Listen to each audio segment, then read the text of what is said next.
Underground diesel well. राजनंदीग्राम में शिवशंकर नाम का एक जमींदार रहता था। वो बड़ा ही लालची और कपटी इंसान था। उसे हमेशा जमीन का लालच रहता था, जिसके लिए वो गांव के किसानों को ज्यादा ब्याज पर कर्जा देकर उन्हें कम दिनों की मोहलत देता था और उनकी जमीनें हथियाता था।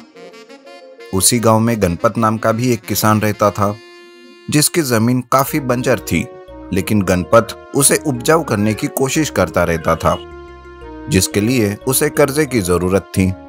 वो एक दिन जमींदार के पास जाता है और कहता है, नमस्कार जमींदार जी, मुझे कुछ कर्जे की जरूरत है। अरे गणपत, लेकिन तेरी जमीन तो बंजर है, तू कहां से मेरा कर्जा वापस करेगा रे? मैं कोशिश करूंगा जमींदार जी, अगर नहीं दे पाया तो बीवी के गहने बेचकर आपका कर्जा वापस करूंगा। फिर तो ठीक है। ऐसा कहकर जमींदार गणपत को कर्जा देता है और गणपत अपने खेत में जाकर उसमें पानी के लिए कुआं खोदने की कोशिश करता है। लेकिन थोड़ी जमीन खोदने पर ही साफ पानी की जगह कुछ पीला पीला गंदा पानी निकलता है। तब गणपत कहता है, अरे ये क्या, जमींदार जी से कर्जा लेकर कुआं खोदा, पर यहाँ तो सारा गंदा पानी ही निकल रहा है। अब तो मैं पूरा फंस गया। कर्जा नहीं दे सका तो जमींदार मेरी जमीन ले लेगा। ऐसा कहकर गणपत रोने लगता है। उसे कुछ समझ नहीं आता कि क्या किया जाए कि तभी उसका दोस्त सूरज वहां आता है और गणपत के रोने का कारण उसे पूछता है। तो गणपत सारी बात उसे बता देता है। ये देखकर सूरज वहां का पानी देखता है और उसे एक छोटी बोतल में लेकर टेस्टिंग के लिए भेज देता है और गणपत को भरोसा दिलाता है कि कुछ ना कुछ जरूर करेंगे। इधर जमींदार गणपत के घर आता है और कहता है, क्या रे गणपत, तू उस दिन तो बड़ा कह रहा था कि कर्जा नहीं दे पाया तो बीवी के गहने बेच दूंगा। अब क्या हुआ? वैसे भी तेरे खेत में गंदा पानी आने लगा है, सुना है मैंने। मैंने बहुत कोशिश की जमींदार जी, लेकिन अब मैं क्या करूं?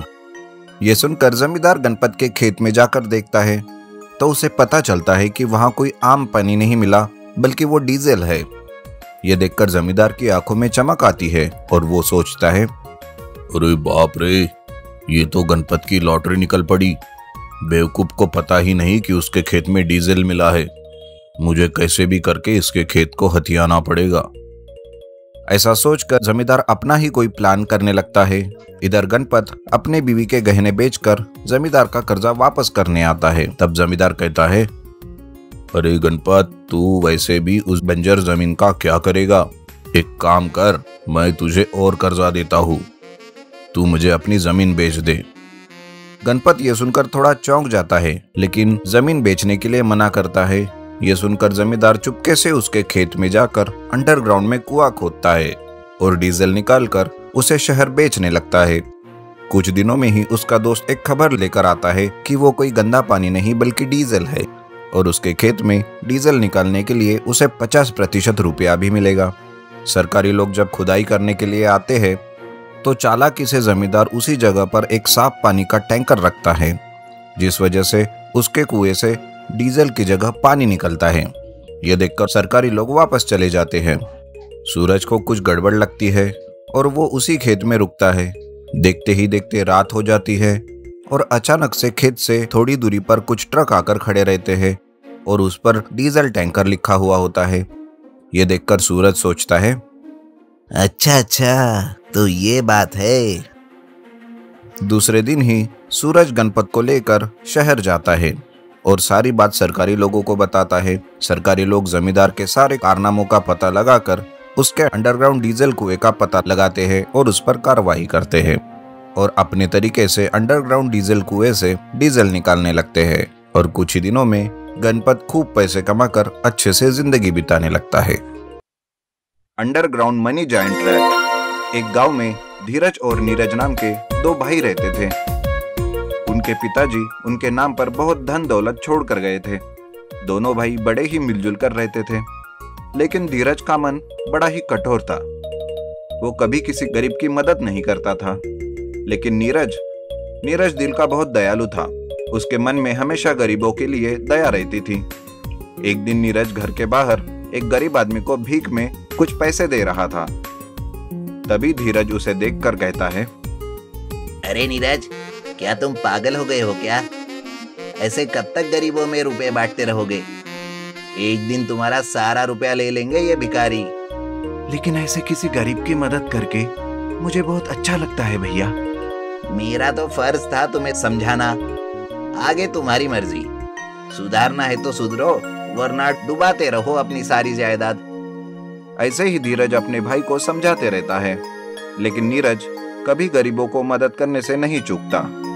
नीरज का ऐसे गरीबों को मदद करना धीरज को भी पसंद नहीं आता और वो सोचता है, अगर ऐसा ही रहा तो ये छोटा भाई मेरे सारे पैसे गरीबों में बांट देगा। मैं अपने बाबूजी की कमाई ऐसे गरीबों में बंटने नहीं दूंगा। कुछ भी करके मुझे कुछ तो करना होगा। धीरज एक प्लान बनाता है और वो घर आकर नीरज से कहता है, अरे मेरे भाई, मैं बर्बाद हो गया। बिजनेस में मेरा पूरा लॉस हो गया। मेरे पास अब फूटी कौड़ी भी नहीं बची। अब मैं क्या करूंगा मेरे भाई? नहीं नहीं भाई, आप यूं नाराज मत होइए। मेरे पैसे भी तो आपके ही है। अरे तेरे पैसे मैं क्यों लूंगा भला? मैं अपने ही नहीं संभाल पाया तो तेरे पैसे को कैसे हाथ लगा सकता हूँ? नहीं भैया, ऐसी कोई बात नहीं। आप जब चाहे मेरे पैसे ले सकते हैं। मैं आपको कुछ नहीं कहूंगा। ये बात सुनते ही धीरज झोपड़ी के आंगन में चुपके से एक अंडरग्राउंड कमरा बनाता है और चालाकी से कुछ ना कुछ काम है बोलकर नीरज के अलमारी से वो पैसे लेने लगता है। पैसे लेकर चुपचाप अंडरग्राउंड कमरे में वो छुपा कर रखने लगता है। इधर नीरज इस बात से बिल्कुल बेखबर होता है कि उसका भाई उसके पैसों को बड़ी चालाकी से चुरा रहा है। ऐसा करते करते धीरज नीरज के सारे रुपए लेकर अपने पास अंडरग्राउंड कमरे में रख देता है और एक दिन नीरज से कहता है, देख नीरज, आज तेरे पैसे भी खत्म हो गए। अब हम क्या करेंगे? आप चिंता मत कीजिए भाई, बड़ा घर नहीं तो कम से कम हम झोपड़ी में तो रह सकते हैं ना। मैं शहर जाकर काम करता हूँ और आपको वहां से पैसे भेजूंगा। वाह, मेरा भाई कितना अच्छा है, मुझे आज पता चला। ऐसा बोलकर नीरज शहर जाकर काम करता है और मिले हुए रुपए में से कुछ रुपए अपने भाई को भेजता है। फिर एक दिन नीरज का एक दोस्त उसे शहर में मिलता है और वो कहता है, अरे नीरज, तुम यहाँ इतनी मेहनत कर रहे हो, लेकिन तुम्हारा भाई तो गांव में मजे से जिंदगी जी रहा है। अरे नहीं नहीं सुंदर, भाई को तो मैं पैसे भेजता हूँ। उस रुपए पर ही वो अपनी जिंदगी जी रहे हैं। लेकिन वो तो अच्छे से कार से घूमता है और रोज रोज पिज्जा भी ऑर्डर करके खाता है। नीरज मना करता है, लेकिन दूसरे दिन वो गांव में जाकर देखता है। वो घर जाता ही रहता है, तभी उसे एक पिज्जा वाला उसकी झोपड़ी में डिलीवरी करते हुए दिखता है। उसके जाने के बाद नीरज चुपके से झोपड़ी में जाता है, लेकिन उसे वहां कोई नहीं दिखता। तभी उसे एक चूहा झोपड़ी के छोटे गड्ढे से नीचे जाता हुआ दिखता है। नीरज उस गड्ढे के पास जाकर कान लगाकर सुनने की कोशिश करता है। उसका शक और बढ़ जाता है और वो फिर से एक चूहे को लेकर उसके पैरों को गोंद लगाकर उस गड्ढे में छोड़ता है। थोड़ी देर में वो चूहा जब वापस आता है तो चूहे के पैरों में एक 2000 रुपए का नोट लगा हुआ होता है। वो देखकर नीरज का शक यकीन में बदल जाता है। नीरज अंडरग्राउंड जाने के लिए रास्ता खोजता है। तभी उसे आंगन में वो रास्ता मिलता है और उस रास्ते से वो अंडरग्राउंड में जाता है। जैसे ही वो अंडरग्राउंड जाता है, वो चौंक जाता है। वो देखता है तो धीरज मजे से पिज्जा खाता रहता है।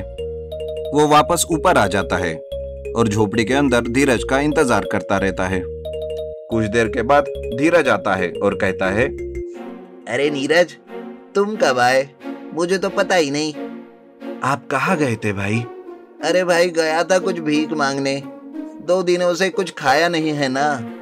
अच्छा, तो आजकल पिज्जा भीख में मांगकर खा रहे हो क्या? मुझे सब पता चल गया है भाई। आपने मुझसे झूठ बोला और मेरे सारे पैसे आपने ले लिए। अरे नीरज, ये क्या बक रहे हो?